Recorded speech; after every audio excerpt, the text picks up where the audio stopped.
It all starts and ends with a girl, too small and inadequate for that world of ash, tar, and coal where she was born. When her mother died suddenly, the little girl, with only the company of a stuffed friend she would soon forget, found herself all alone on an icy bench, waiting for the carriage that would take her to the austere Bunny Hall. Luckily, even if that place turned out to be very hostile for her, there she met Carole, who like her was small and inadequate, so the little girl began to feel less alone, until, on a day like many others, Carole would leave Bunny Hall for good, so the little girl fell prey to despair again. After all, in a world made of ash, tar, and coal, furiously ticking away like a crazed clock, what can a little girl do all by herself?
Simmons?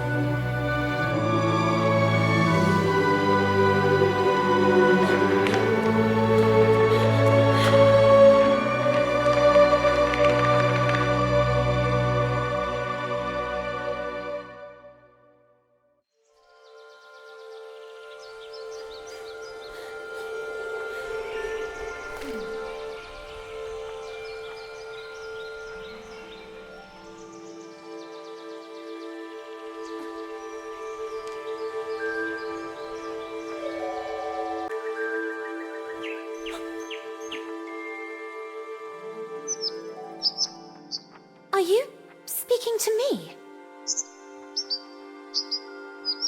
Princess? No, I mean... I believe so.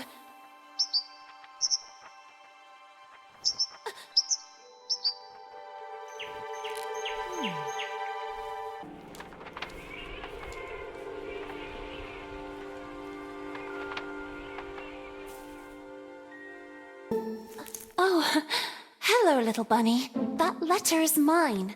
Could you... The sweet, bespectacled bunny ignored the little girl and took the letter with them.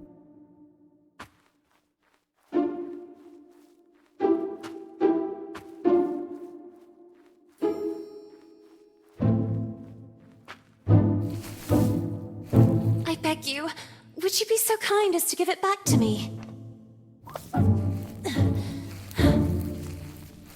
The little girl began to get impatient.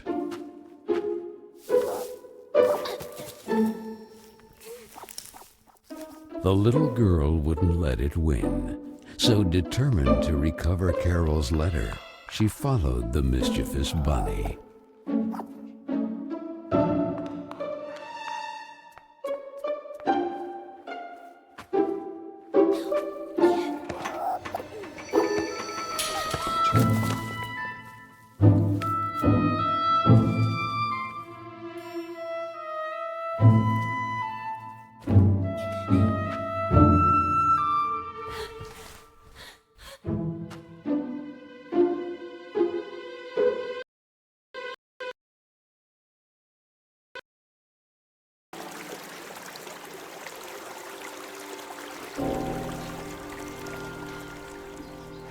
That kite, it reminded the little girl so much of her friend Carole. So free and graceful, yet tormented, as if by adverse currents, by the other girls at Bunny Hall. Oh, and who would you be? Have you perhaps seen a bespectacled bunny? Even the owl ignored her question and just stood there, staring at her, with those eyes, red like blood. But the little girl had no time to waste. She had to track down the bunny, and so she began to follow in its tracks. Oh, no! My letter! And the girl, filled with a chilling sensation she could not explain, dove into the water.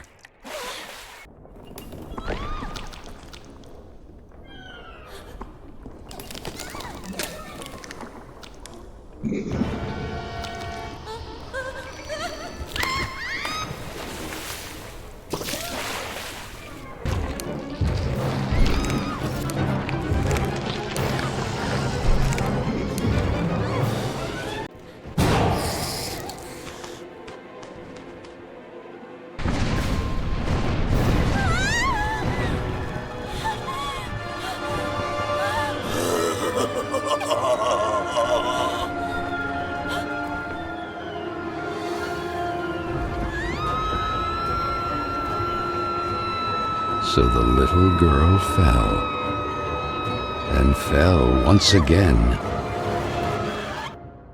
And while the man with the tar hat stood grinning, her thoughts drifted to that mysterious figure in the window of Bunny Hall, who silently stood watching her as she was swallowed up in her abyss. And this is how our story begins. A letter, a roar, then a daring plunge, and a little girl, too small and inadequate for that world of ash, tar, and cold of which she was a part. Miss Benton, I am pleased to note that my voice is so soft that it encourages restful sleep in class. Would you be so kind as to share your wisdom on today's topic with your fellow classmates? There was a man made of tar, an owl, and a bunny with glasses. Such impertinence. Home Economics, Ladies' Etiquette, Chapter 9. Be always beautiful, perfumed, and impeccable. All of you young women of today are privileged to witness the deeds of the great men of your era. The grand discoveries, the phenomenon of industrialization, progress. Soon you will be wives and then mothers of great men who will go down in history. And you, Miss Benton, make fun of it. This establishment, too, if events continue to transpire as hoped, will undergo important developments, and you will be the first to benefit from them. Why, ladies? A portion of Bunny Hall was conceded to a corporate collective in order to form a small branch, thereby taking advantage of the area's greatest resource, rabbits. This will not only bring new luster to the estate in this region, but also new jobs. Very good, Miss Vicky Trout. At the very least, Lana has grasped the rabbit matter. In this regard, our dear Frank reminds us that it is strictly forbidden to venture beyond the walls of the park. The disinfestation work will resume tonight after the strong winds of recent weeks. Remember, not to be overwhelmed by the explosions. It's all perfectly normal. The soil is blasted with charges and the rabbits forced out of their burrows. Who did it? Lana! Miss Benton! I'm weary of you, miss. Ungrateful, arrogant troublemaker.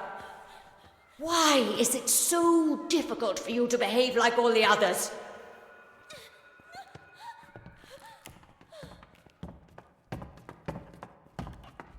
The clock is ticking furiously. But you are a woman now. Therefore, it is high time you learn to behave like one, or accept the consequences of your ridiculous transgressions. You will help Miss Mildred with the chores.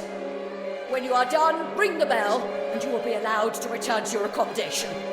But until then, don't even dream of leaving this place. This, for the little girl, was now the norm. Targeted by Vicky and the other girls, or simply scolded by the matrons of Bunny Hall. Like Miss Hinman and her nauseating perfume. She constantly repeated herself sadly, "No, I don't want to grow up. I don't want time to flow furiously anymore.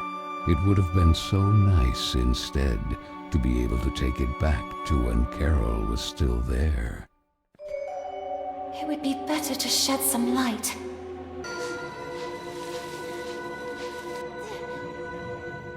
And this? Where did this come from?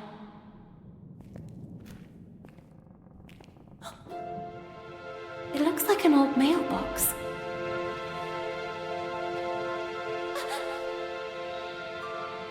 Oh, maybe I'm still dreaming. Who is there? So I really am dreaming. What's this?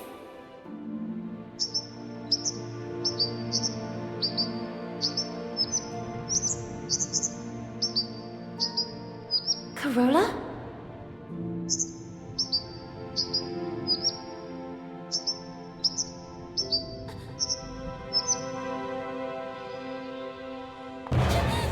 Who are you? Stop!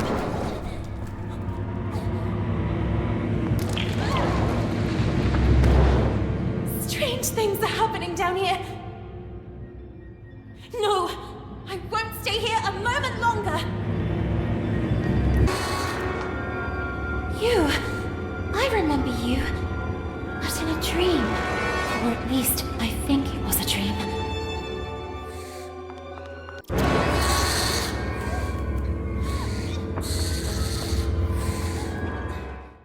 Go away, darned owl! Typical birds of prey. They're greedy for mice and other small rodents. I wonder if I can use that to my advantage. You call this cleaning? It's a pigsty. Miss Hinman was clear. You will spend the rest of the day here. And speaking of which, here's your lunch, miss. No! Wait! I did everything I could! It's not right. I won't spend another moment here. I have to find a way out.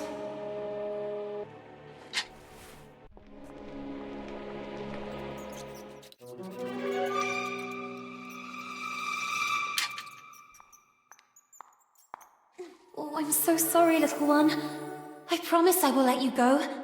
I wonder if I could use it to attract that darn owl. Hey, ugly owl! That's what you want, isn't it? Mouse porridge! This way! Come on!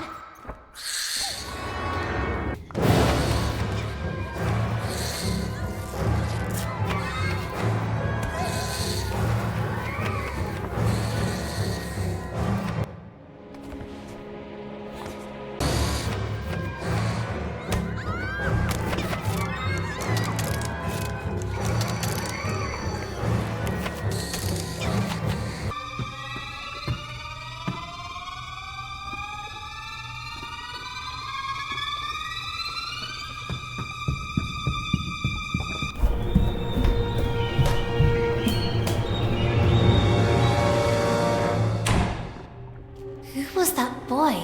And what was he doing?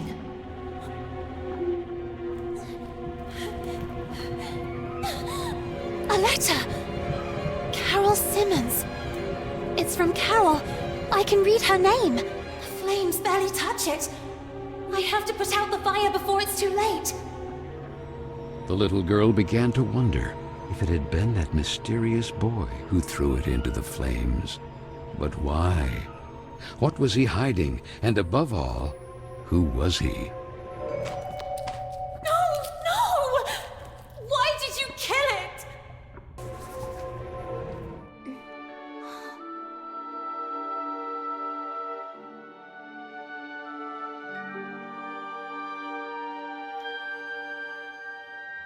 doubts are as insidious as snakes.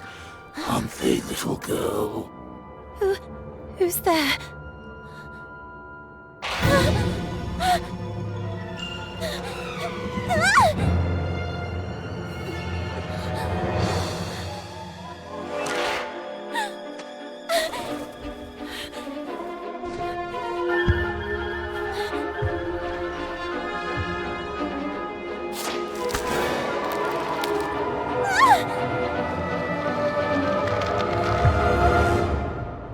Princess of a rotten kingdom.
And then the little girl, victim of some dark spell, regained consciousness in the attic of Bunny Hall. But this time it wasn't just a dream, and she was no longer human. Was it the work of that old man with the tar cylinder hat? Who was he, and why did he mean her such harm? Luckily, that nice gentleman in silver had rescued her. But what did all this have to do with her, and with Carole?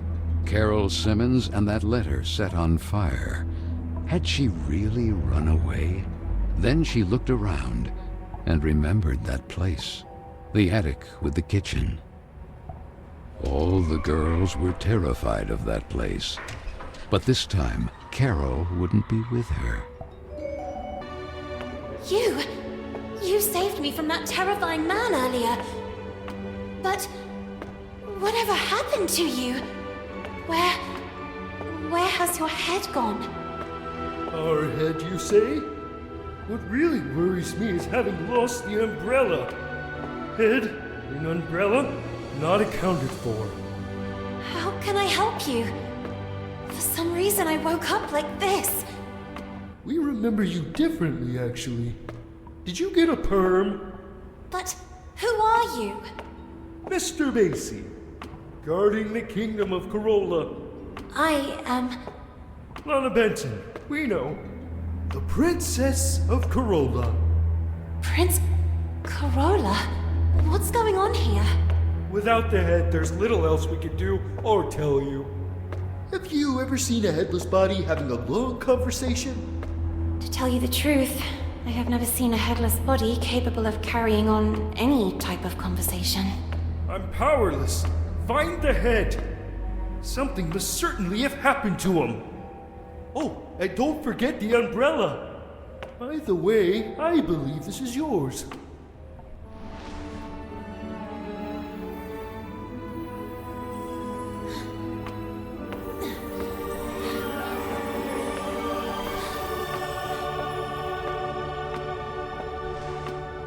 My ribbon! Oh, thank you, thank you! Now go, and be careful. There is a risk that Mr. Kin's black tar has already begun to spread. Keen. So that is his name. Remember, the more power he gains, the weaker Carole becomes. And with it, all of us. So Lana, as frightened as she was confused, decided to accept the mission and find the head of the silver gentleman who had rescued her.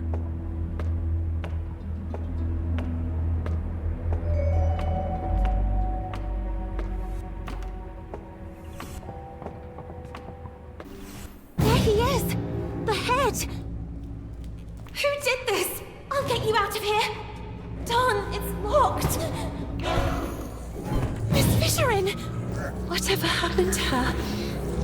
Could it be the black tar Mr. Basie was referring to?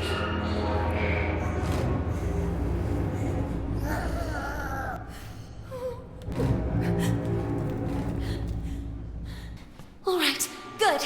I'm here. No, no, no! Darn, I was almost there.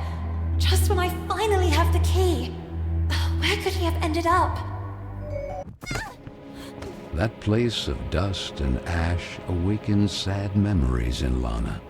She and Carole grounded, old Mildred and her deafening, shrill voice. The silver gentleman's umbrella, the little girl proclaimed. A voice rang out.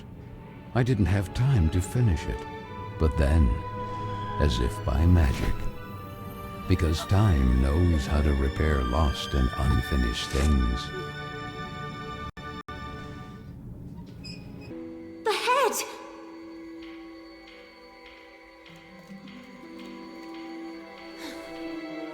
Finally!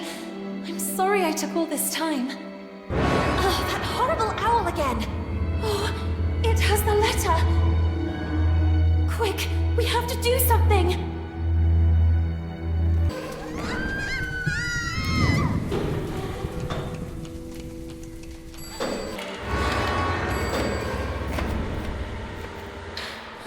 Lana, think. What are birds of prey most afraid of?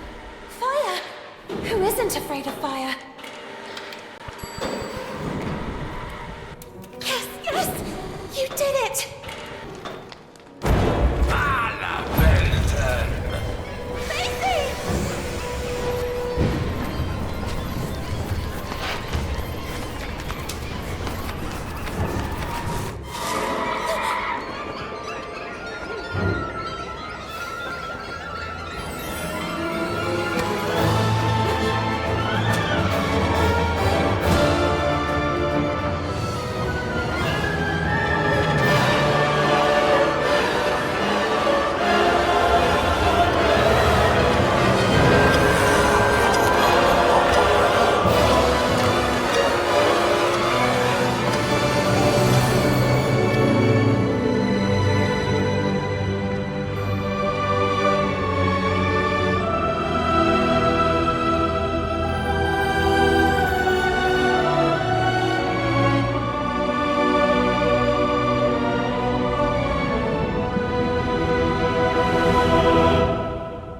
Was it perhaps a dream? She and Carole together again until the little girl opened her eyes.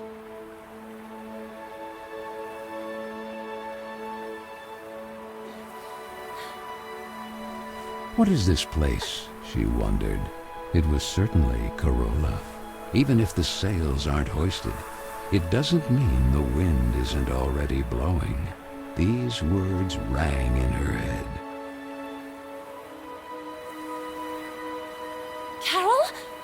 It's you, isn't it? The sweet bunny did not breathe. She stood there at the bow, contemplating that spectacular view. What happened to you? I need to know. Why did you leave me?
Are you trying to break your neck, Lana? And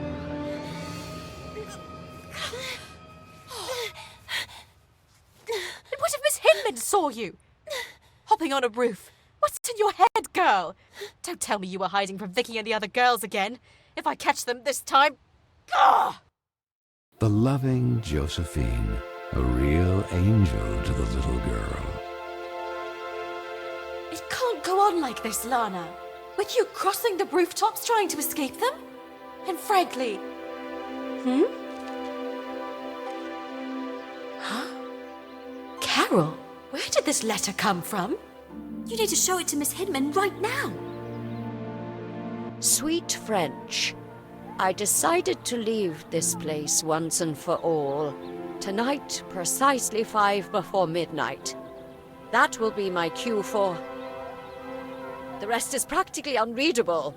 With love, Carole S. Well, that would only confirm the other girls' suspicions about Miss Carole's potential elopement. But don't you understand, Miss Hinman? If that was the case, what would be the point of burning this letter? It's already been several weeks since Carole left. And then, that mysterious boy... Oh, Frank, right on time. Do you have any news about this mysterious boy? Seen anyone shady hanging around Bunny Hall? The man shook his head. That was Frank, the handyman. The girls were terrified of him. That sinister squeak of his prosthetic leg was the reason they used to call him the Rust Man. He was there, fiddling with a poker right where I found the letter. Then he put something in his pocket, but I didn't see exactly what. I had to hide. You are shocked, little girl.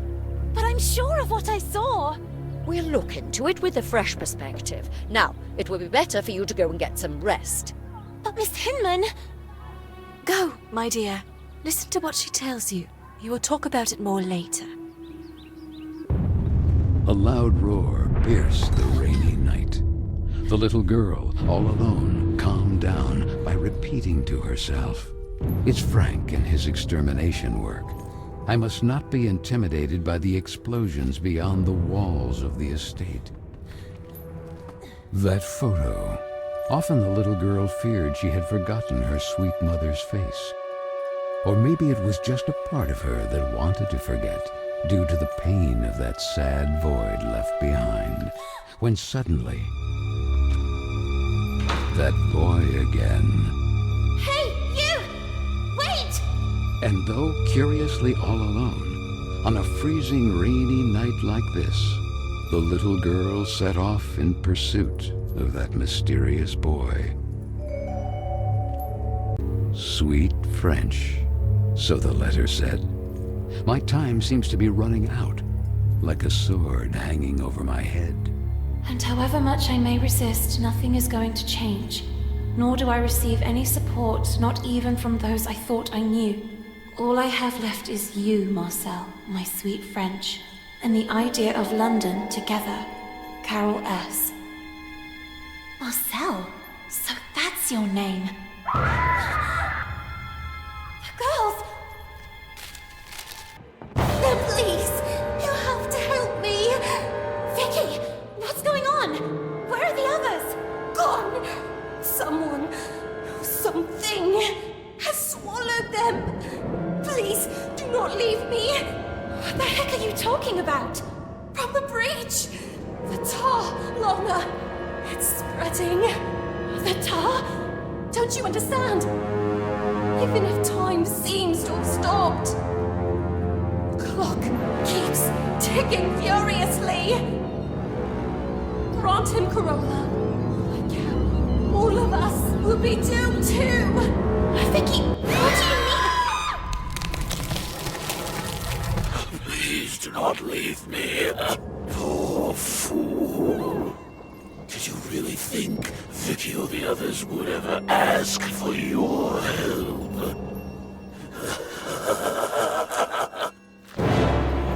Hey! Is anyone there? Vicky?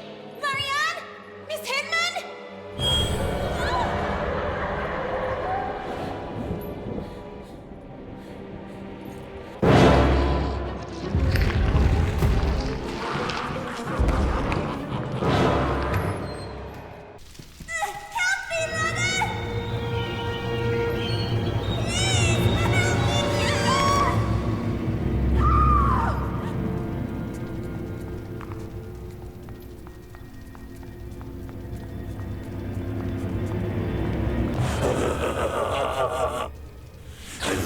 like this mortal kingdom.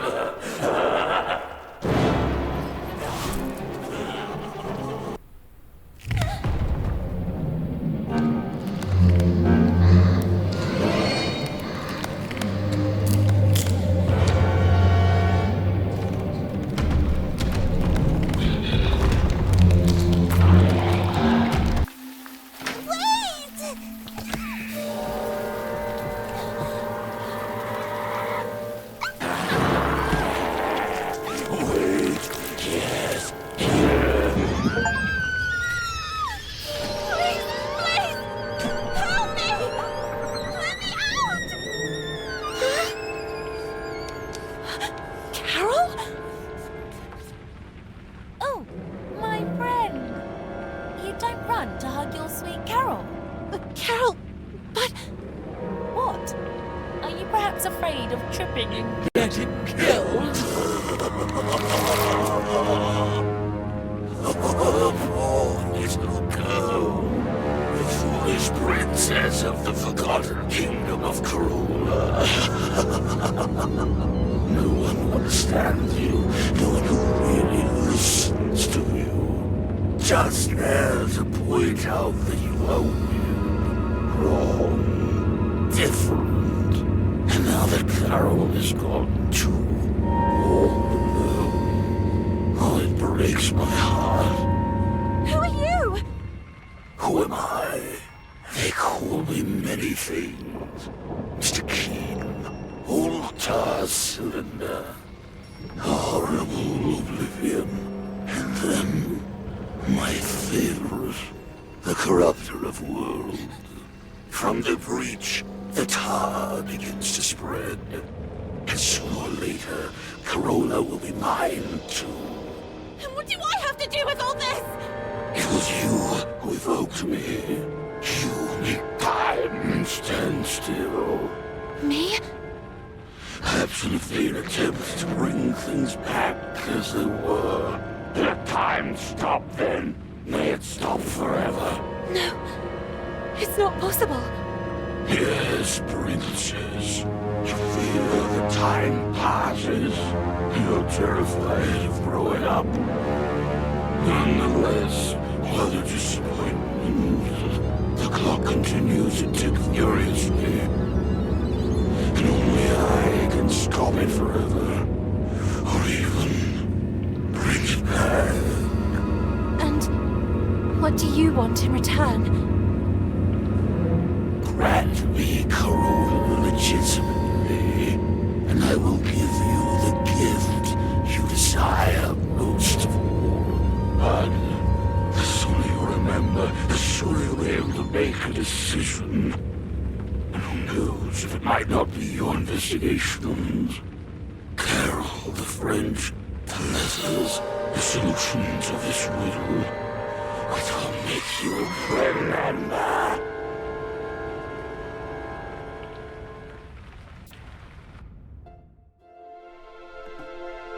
Good morning. You don't plan to stay in bed all day, do you? It seems that Miss Hinman has an important announcement to make. Oh, I must have dozed off again. I can't remember. Maybe I was dreaming. Quick! Miss Hinman will kill me! Oh, and thank you. Thank you so much. Oh, be careful! And where did you jump out from? Oh, I'm mortified. I pray you can forgive me. On the contrary, I hope you will do this more often. What are two sad eyes doing on such a beautiful face? Oh, you mean it? Dawn, I have to go. It's about time. Well, now that Miss Benton has also honored us with her presence, it is my duty to introduce you to the newest guest of Bunny Hall, Miss Dudley. Please. Good morning, everyone. My name is Amanda. I come from a place not too far from here. Yes, from the pigsty. Oink oink! Oink oink. Knock up, Miss Dudley. You can go to your seat. Manifesto for women's emancipation? No, please! That's mine! I beg you! It's because of rubbish like this that the world is falling apart. Women playing at being men.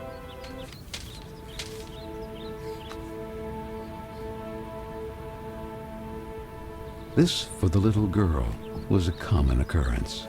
Then, recognizing her same sadness in the face of the new arrival, she had nothing left to do but huddle helplessly on the cold bench and let herself slip away from that gray world in which she was born. Even if the sails aren't hoisted, that doesn't mean the wind isn't already blowing.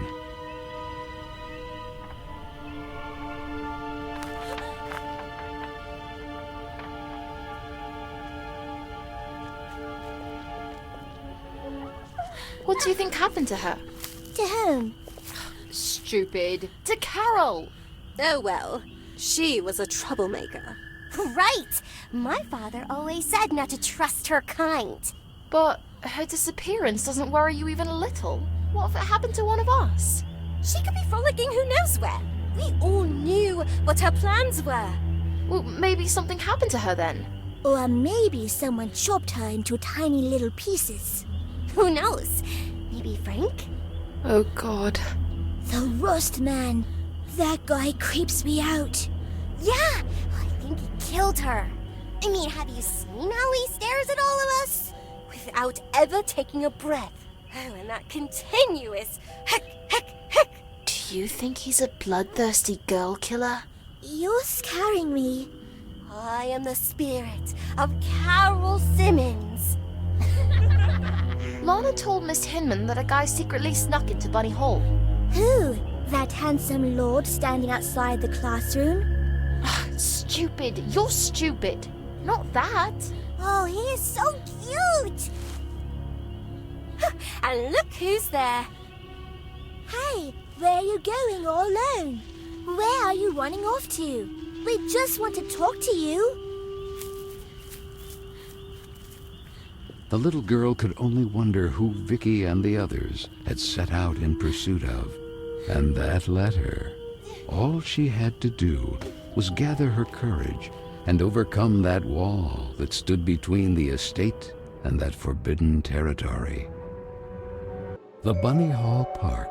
It had been so long since they were last allowed to cross those walls because of the restructuring for the collective and the disinfestation work. The little girl struggled to recognize it. Girls! What are they doing up there? Where are they going? Oh, darn! Not again! Oh, no! I have to find a way to go down there. Easy, easy! Darn you lot! Easy, easy! You're creasing my suit! Oh, my head is spinning. Could it be dizziness? I believe this is yours. Woo-hoo-hoo! All in one piece once more. You can say it loudly! I feel so hasta la vista, baby. Yet always ready for some fine English tea. At your service, princess. Please explain to me, what is going on here? I'm here to take you back to your kingdom, princess. But things have taken an unexpected turn. Mr. Kin, he learned of a breach. A passage from the mortal world to the kingdom of Carole.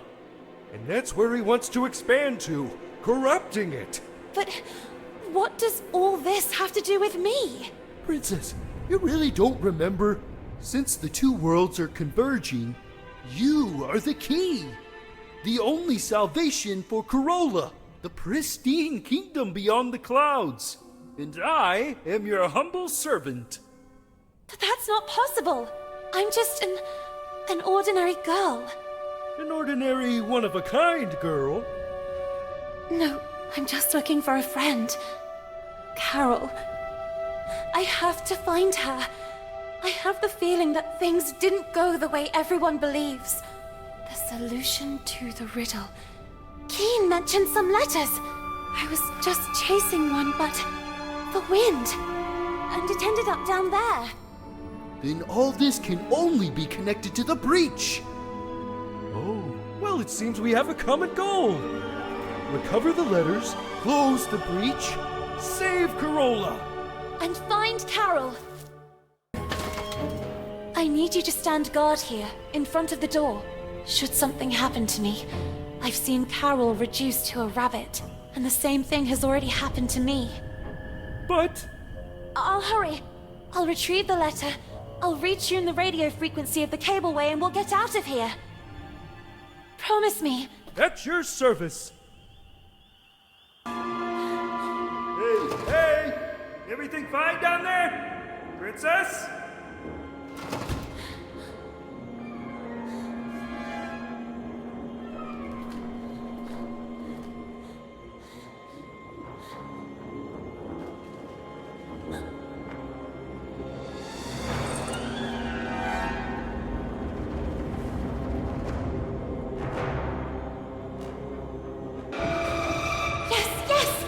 I did it!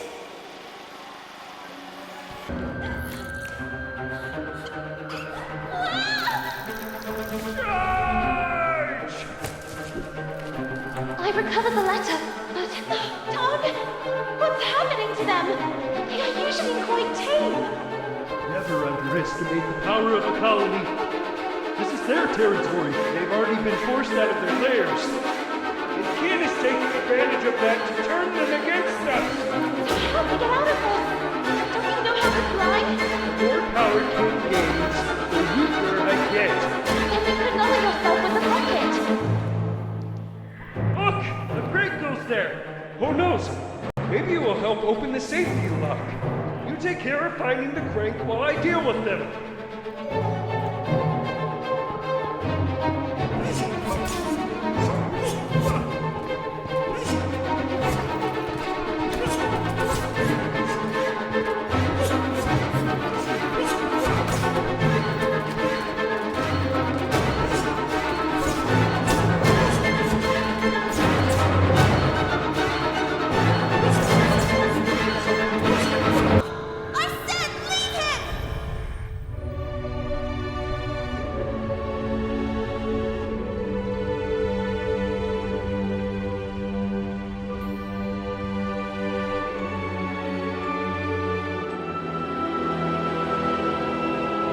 Who would have thought? You were wrong to underestimate the little girl. My dear Valeria, you, my darling, we must act now. The princess may have been able to stop time, but you will certainly be able to give it a taste of her unpredictable mutability. Go! Carole is one step away from becoming ours.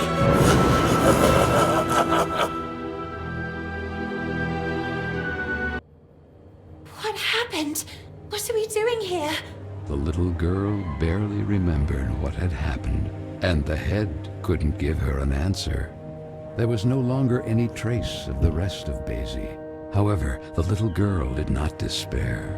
She was confident that, as had already happened, the head would soon find its way back to rejoin the rest of the body. Why do I feel like I'm reliving a moment I've already experienced? Me and you, all this. Then she looked out at the horizon, beyond the window of the cableway. What had once been the flowery park of Bunny Hall was now a pile of tar, ash, and coal. Poor little animals, forced out of their own lairs by the sound of drills and explosives. Carole, where are you, Carole? Then she remembered the letter. It was a page from Moby Dick, my sweet Carole. Learning how closely you hold Melville's work to your heart, I offer you this page from Moby Dick. Do you ever wonder if you are the menacing whale that freely sails the waters in search of new destinations? terror of the seven seas, yet man's designated prey, or the unstoppable Captain Ahab in the eternal search for that whale, moved to revenge for the leg torn off of him. Your dear French, Marcel. Marcel, you again? The little girl remained there, absorbed in her thoughts. Moby Dick. How many times had she and Carole read it, and even quoted it? Or like that night in the library. Don, Lana, we need to be quiet. I'm trying. Come on, we're almost there. If they find us, we're doomed. Now, where did I put it? Oh, there you are.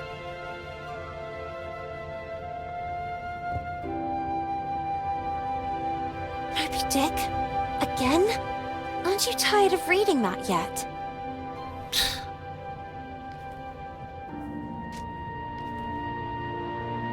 My God, Carole, if Miss Hinman catches us with this... Do you want to read it or not? Let us defend our ground, men. Is this how you control your women? Oh, wow. Should we celebrate? Why are you so impatient? Oh, do you really not see? See what? The umpteenth group of rowdy ladies in handcuffs, and the press inviting men to lock us in the house? When things don't go the way we want, try to see them from another perspective. Oh yeah? Which one? Do you really think all pirates wore eye patches to cover what they didn't want to show? A bad eye, for example, or to better discern what they really wanted to see? Where did you hear that one? Okay, I made it up. But it doesn't make any difference anyway. Take Ahab, for example. But Ahab was missing a leg, not an eye, and he wasn't even a pirate. The point is... Ugh! Do what I'm doing. Put a hand on your face. Carole... Lana.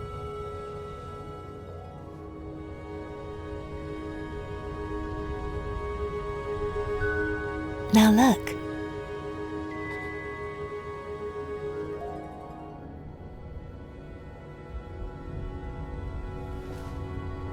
Let your voice be heard, girls! Things are going to change, Lana. Sooner or later, but they will change. What's the saying? Right. The winds of change are inevitable. Even if the sails aren't hoisted, that doesn't mean the wind isn't already blowing. What? No, nothing. Who knows where I heard it? Free, Lana. Free to be able to choose who to become, where to go, who to love. And maybe one day, women will also get into politics. Can you imagine a female prime minister? Or a black one? Can you imagine it, Lana? How I wish I could be there, among them, to fight. What future awaits us here? The factory, or worse, forced to marry someone we don't even know. Unable to choose freely. Caged. Do you want to leave? Carole? No, no. Of course not. You and I will never be apart.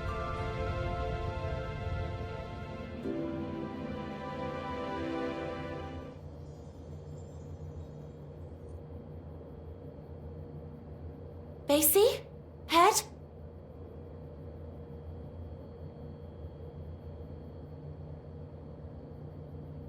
Where did Vicky and the others go? I wonder who they were chasing. What were you doing locked in there? It was the girls, wasn't it? Emmeline Pankhurst. Suffragette movement activist. It's my stuff! Oh, look at that! What a couple! The rabbit and the pig. Oh, what's the matter, pig? You really didn't like your new house? Oh, was it too tight for you? Oh, you certainly know how to choose your own company. Oh, well, at least Carole had some guts.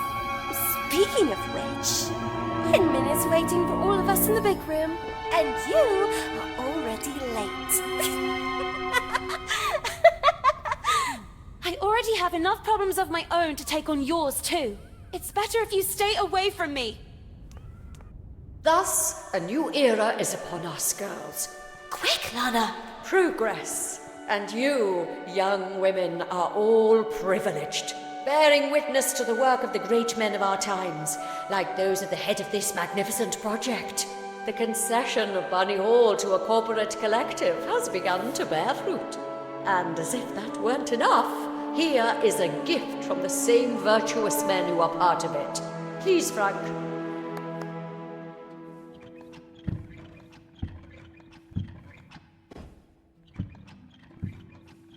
And what is it that young ladies today want more than anything else? If not to please a wealthy suitor by demonstrating the best, most graceful dance moves.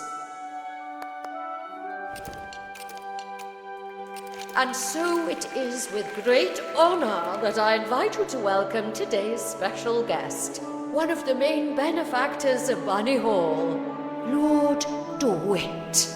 DeWitt. That was the name of the charming gentleman into whose arms the little girl had stumbled. At his nod, the girl blushed. Honoured by your welcome. Time marches on, really, and today you are all becoming young women. It is in this regard that I have an exciting information to convey.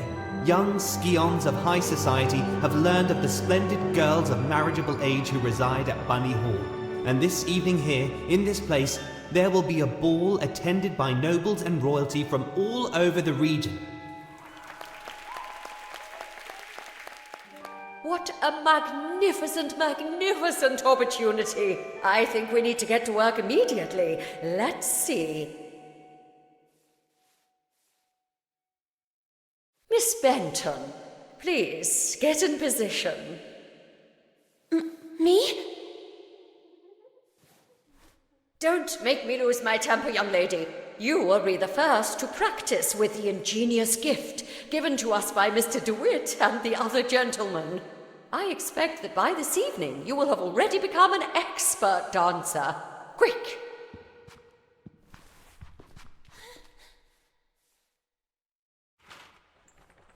Miss Benton, pay attention.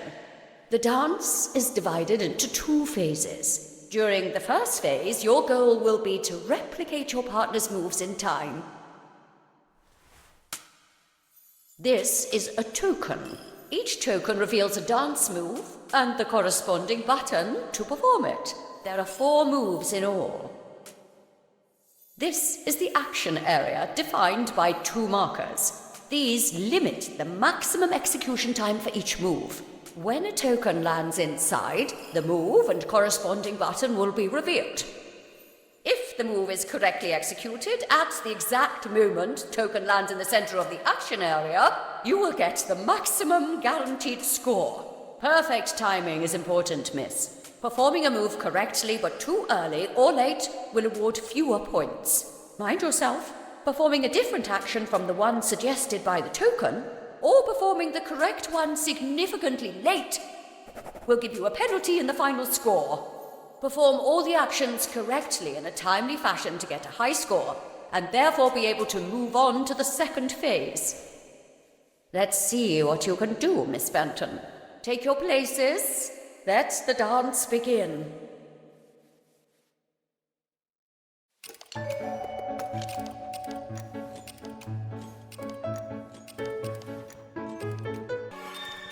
Well, it is customary that once the ice has been broken, you move on to a second phase in the dance. The man will perform a virile dance solo. Be sure to memorize the moves and replicate them with grace. 2 new actions are added to the step: the sauté, the pirouette to the left and to the right. The réveillé. And the twirl. Take your places. Go.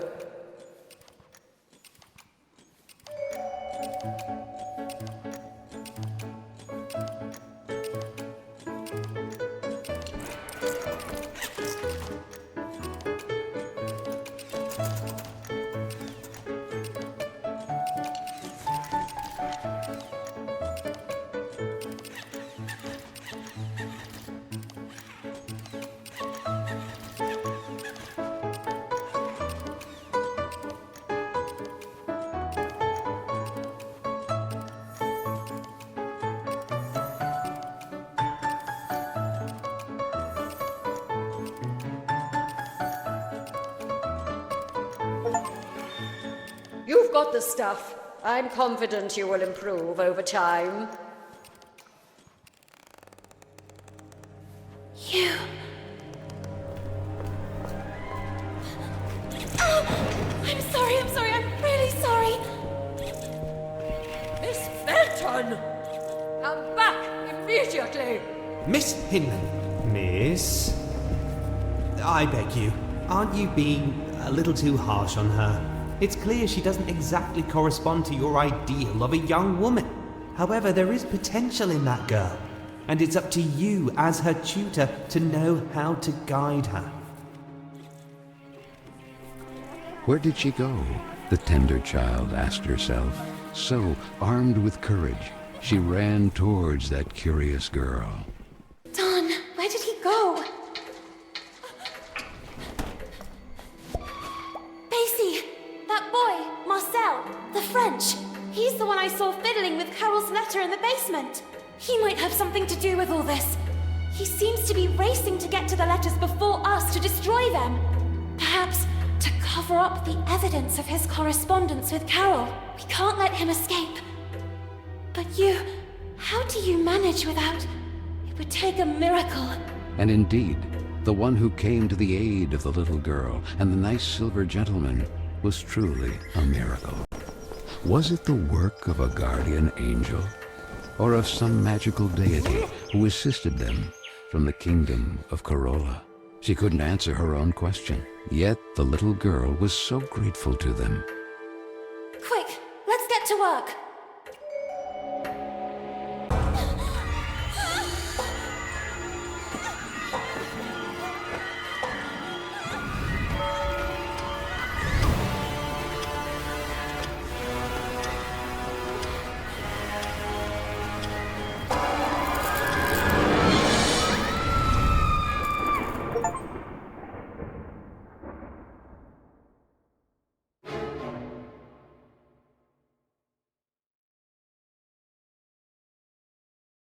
What is this place? How did I end up here?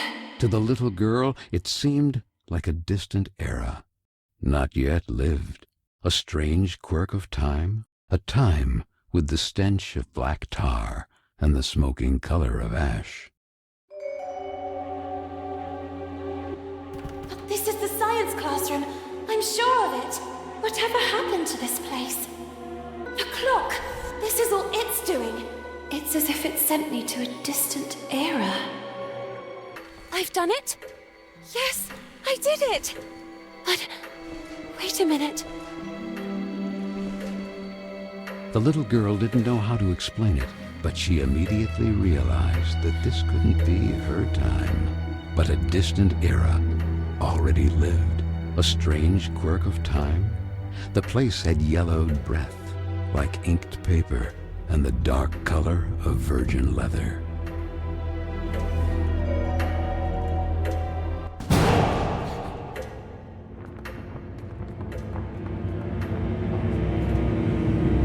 I beg you, make it work this time.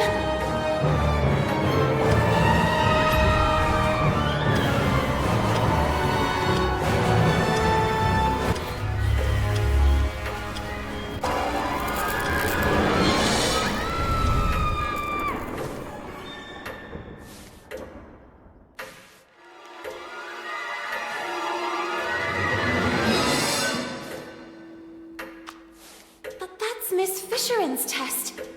She wasn't lying. It really had been hidden from her. And so the little girl learned that, like her, Miss Fisherin had once been young too, and who, just like her, had suffered the abuse of mocking peers. Quick, the ladder!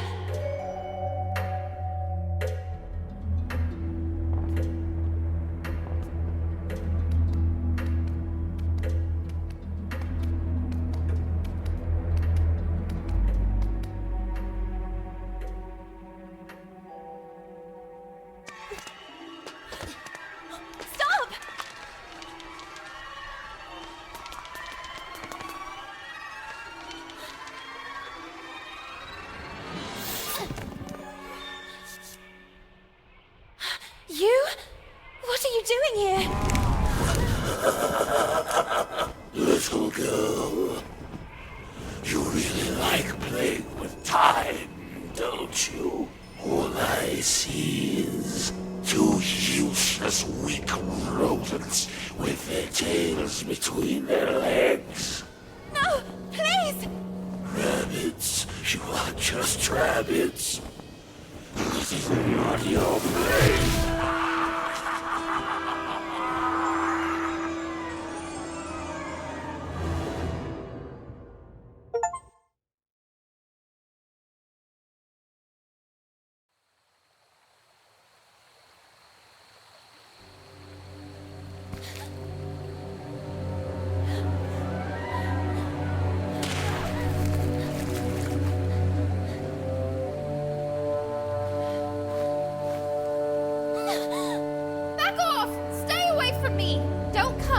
Closer. Amanda? Is that you? And who the heck are you? Lorna? What happened to you? Why are you... Why do you have... Where's your... We are small and covered in soft fur. What is this witchcraft? And where's my book? Darn! My book! I had it with me! What have you done to me? Hey, it's not my fault! That old man was after you! I was there just by chance! Oh, I told you to stay away from me! And what do I do now? I want to be myself again! Oh, darn, Amanda. Don't you have a ribbon with you or something like that? Does this seem like the right time to discuss hairstyles? Will you shut up and listen to me for a second? No, no, and no! I won't let you silence me too. You dragged me into all this, and now you're going to get me out of it. It's happened to me before. Actually, it's happening to the others too. I think you need... I don't know what to call it. A pin, a kick. Something to remind you of who you were. That allows you to become human again. In my case, it's a ribbon. What the heck are you talking about? Okay, well, give me a demonstration. Who knows? It might give me an idea. I can't. Mine just got destroyed. Of course it did. It's obvious. I had no doubt. Look, I'm going back to Bunny Hall. You decide for yourself. I'll talk to Miss Hinman about it and... Or maybe I'll stay here. Nice and behaved. Do you really think Hinman would believe you? As busy as she is with tonight's dance more than ever. Then maybe it's better this way. I don't want to go back to Bunny Hall. I don't want to go anywhere. I'm tired of Vicky and the others. But the world is full of Vickies. Maybe this is my place. Maybe it has always been.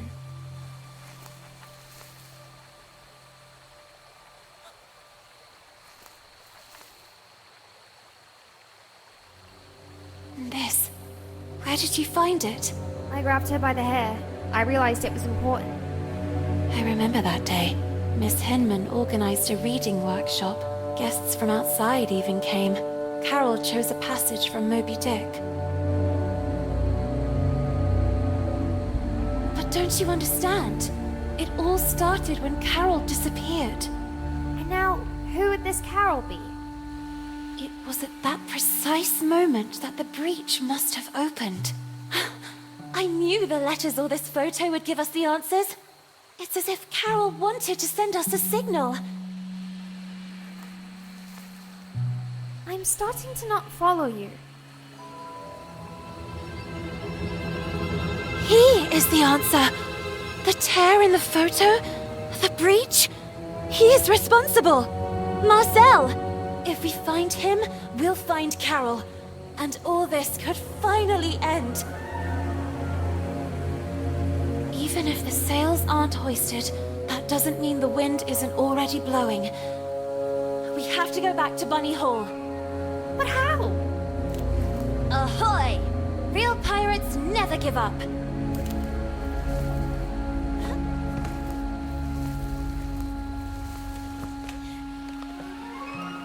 The felled tree, the signs of exploded mines.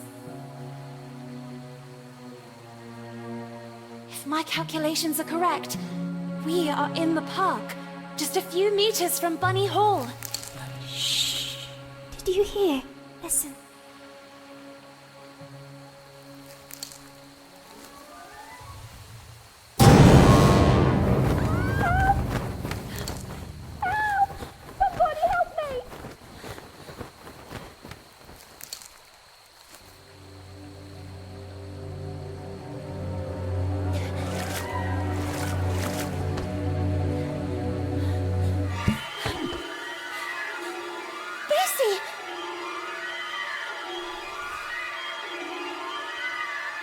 Where did you end up? Do something! Please help her! We have to follow Frank! Well, let's keep our distance.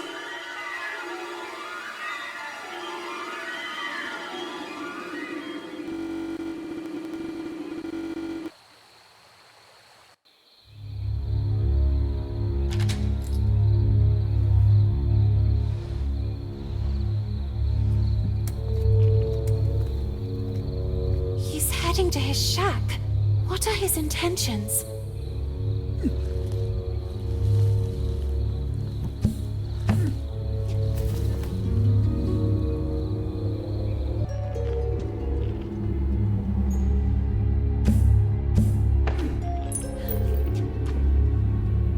Shh, Tan. What's that?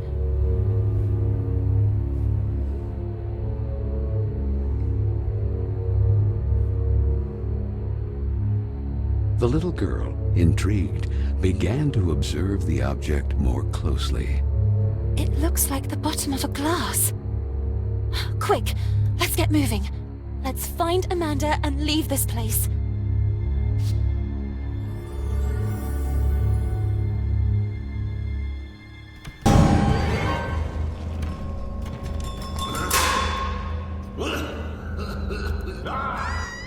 Amanda? Hey. It's me. Quick, I'll get you out of here. No! Amanda! No, you too? The little girl collapsed at the sight of her sweet friend, now corrupted by time. Kin was gaining great power, relentlessly widening the breach to Carole.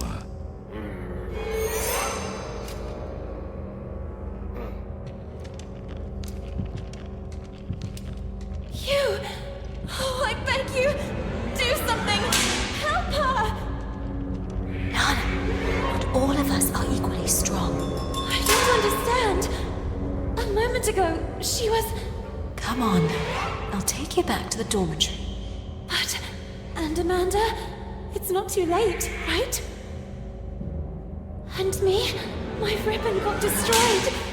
Will I also transform like her? I'll see what I can do. Come on now. We better go.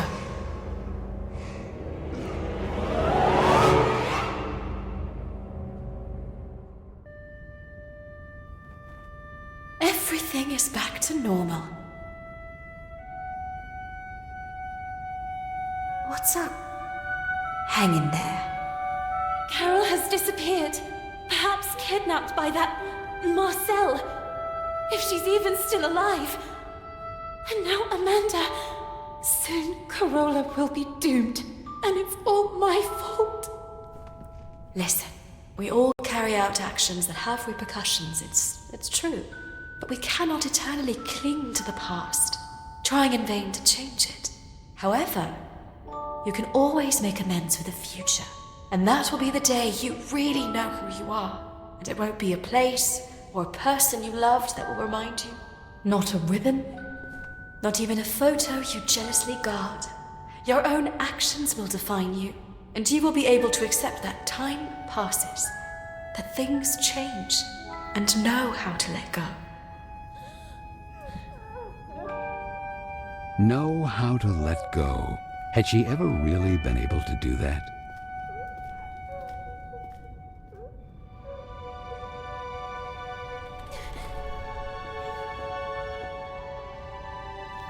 What's this? Who is he? It was there, on your desk. You lied to me. You and I will never leave each other. Listen. No! Would you really have left me here and run away with some random pen pal? I was thinking about when would be the most appropriate time to talk to you about it. Oh, yes? And when were you planning to do it? Let me finish. They have already arranged my transfer. They will send me to some house, who knows where, as a lady in waiting. So I said to myself, before it's too late, take your things and run. Leaving everything behind? I had no alternative. Not today, not yet, not in this time. To them, we are just things. And I should just let you go. Even if I stayed, I would still be taken away. Did you really think we would stay here forever, spending afternoons in the park, or what's left of it? Flying a kite, or reading Moby Dick again? We are not kids anymore, Lana. Time flows. Come with me. Let's go together.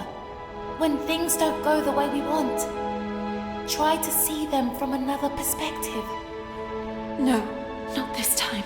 There is no perspective that can change what I see.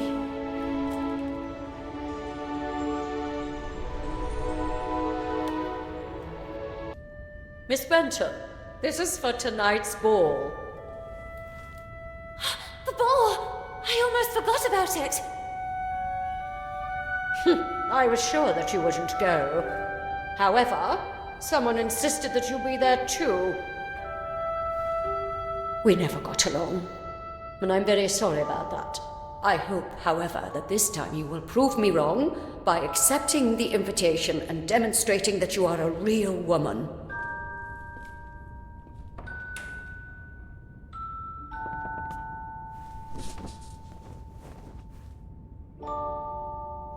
Lord DeWitt.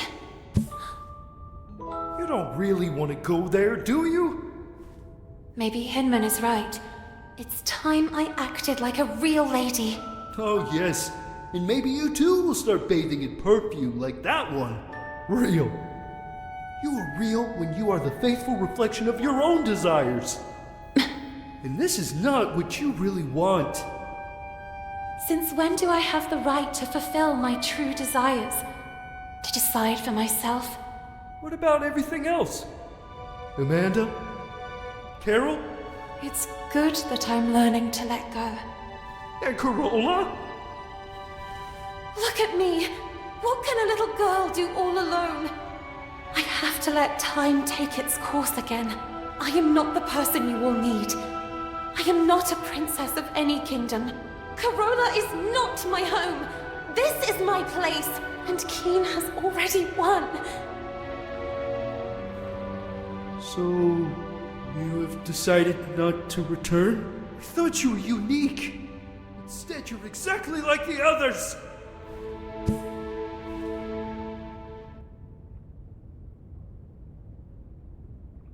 The big event. Noblemen and scions of the local aristocracy had flocked to Bunny Hall in great celebration, eager to meet the young women who lived there. The little girl, not so little anymore after all, couldn't distinguish them. In her eyes, they were merely clones of each other. She couldn't explain it, but she understood that perhaps until that day she had been blind. And while her peers were engaged in pleasantries with wealthy suitors, the little girl decided to track down Lord DeWitt.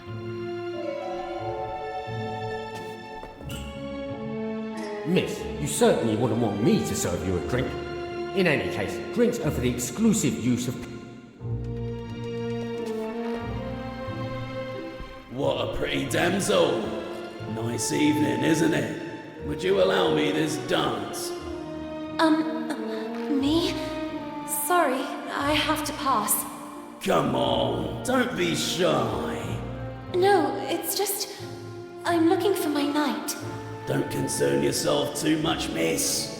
Your knight can only be in the VIP lounge or gambling his title at the gaming table. So he certainly wouldn't be upset if I steal you just long enough for a dance. Let's do this way. If you prove to me that you're up to it, I'll let you pass. Otherwise, you will owe me another dance. Okay. Shall we? Let's get the dance rolling. Miss, you have made me a very lucky man tonight. But a deal's a deal. Please go ahead and join your knight. Don't hesitate to stop by and say hello from time to time. Feel free to ask me anything you need. Anything. Sir?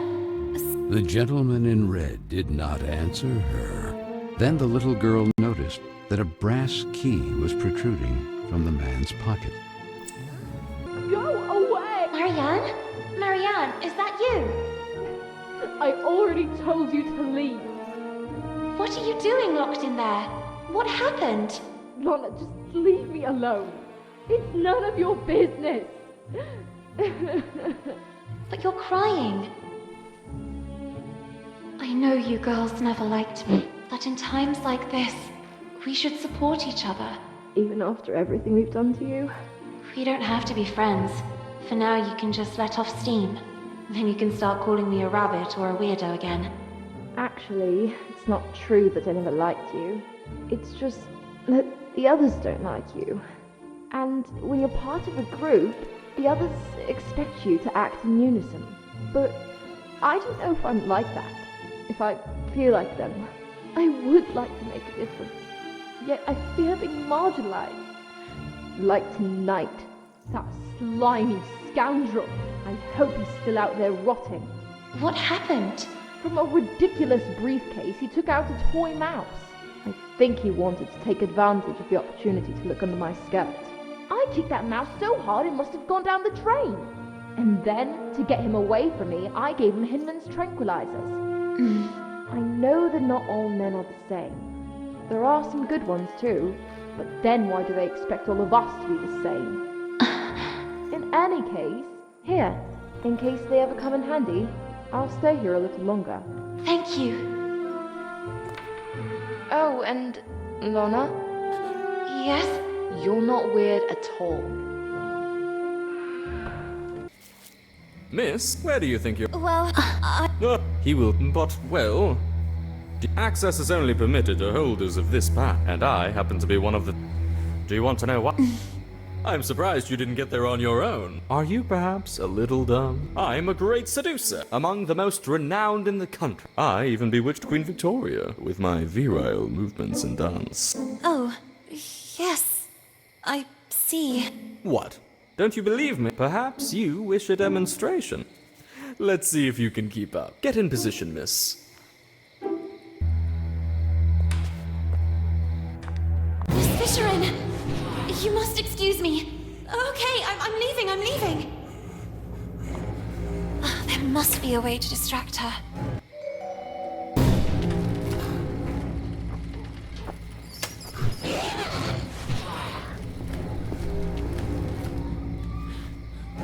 All clear.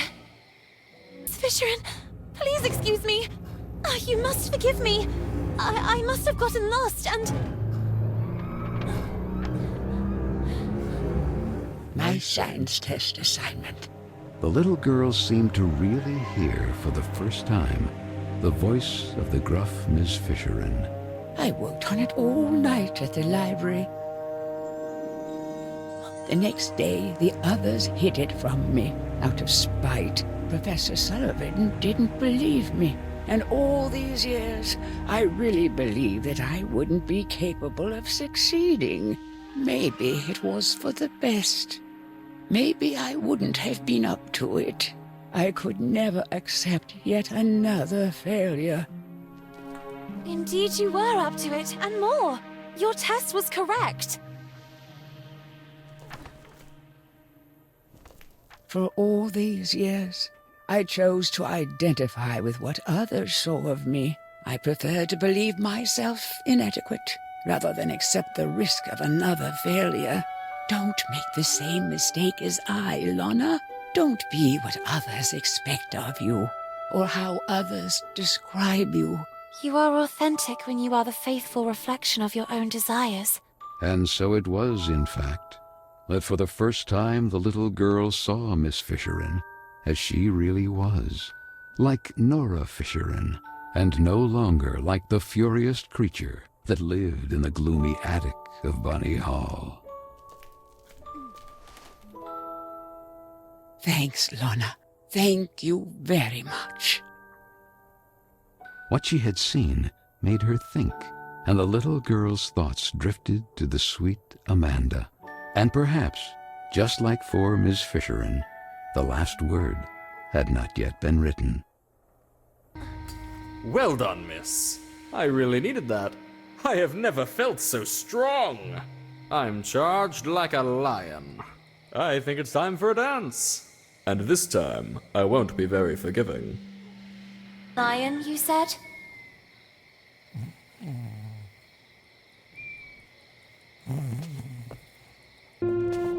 Miss?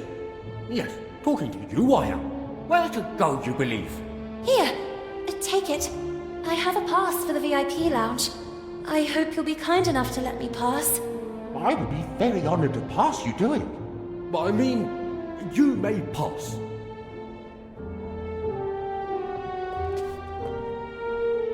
Lana?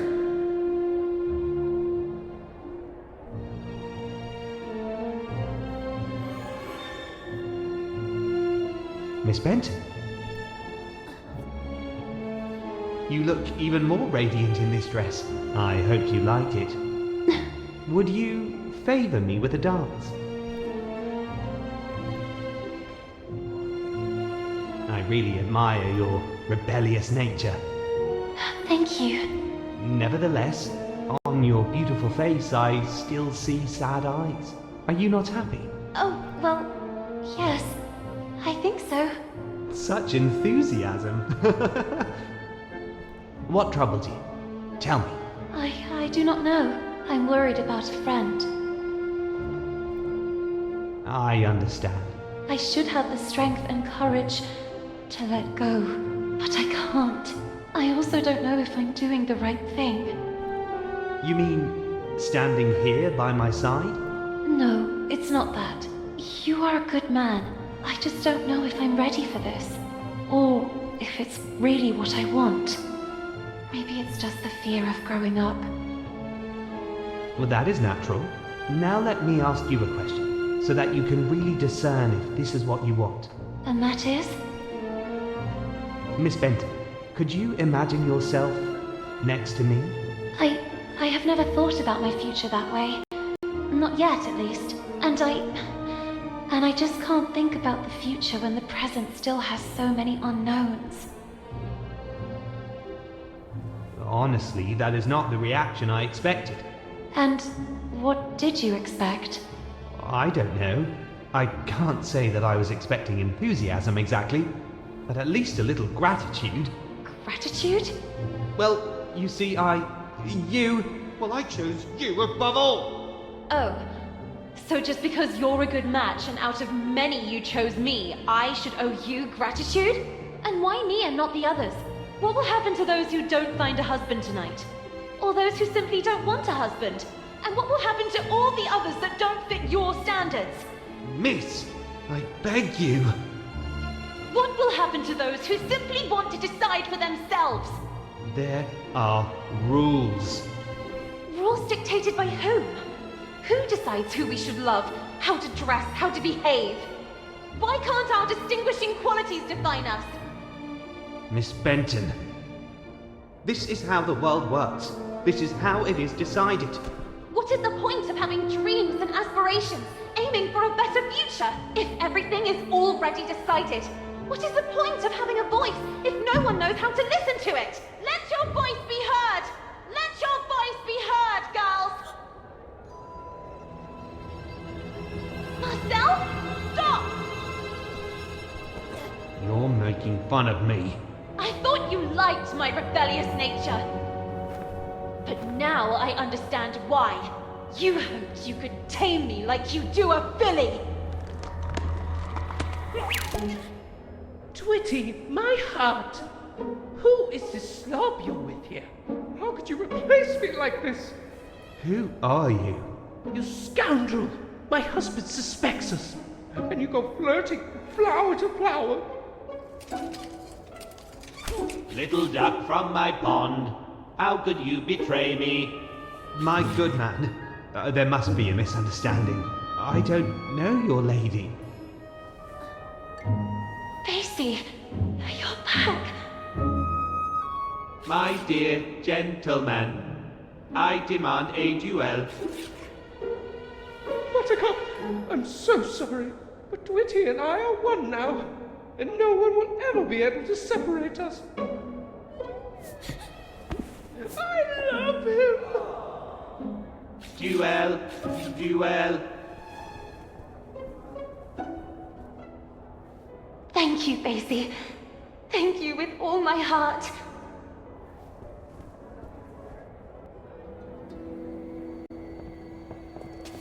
Stop, Marcel! Enough with the running away! I know everything now!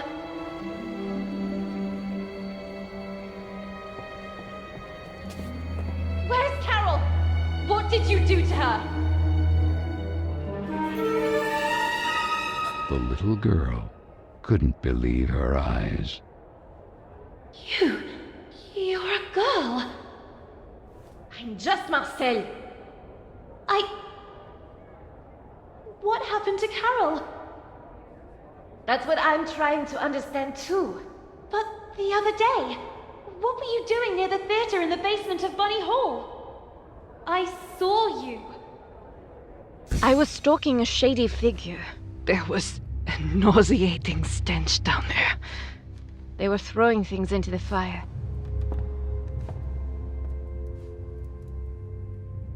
And in the midst of what looked like waste paper, I immediately recognized some of my letters. And Carole's handwriting. I was trying to get them out when suddenly I heard you coming.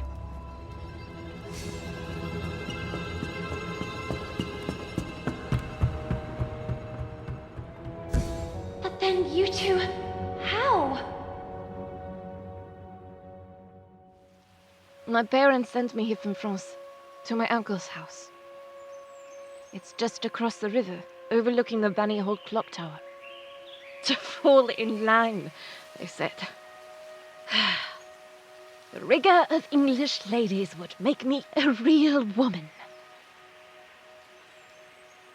When one day, at the window, I noticed something at the edge of the river. It was a bottle, and inside that bottle was a letter. Were I the wind, I'd blow no more on such a wicked, miserable world.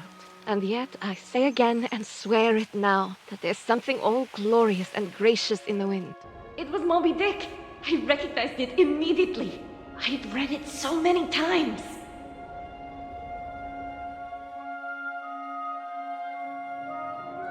So I decided I would find out who would threat to us.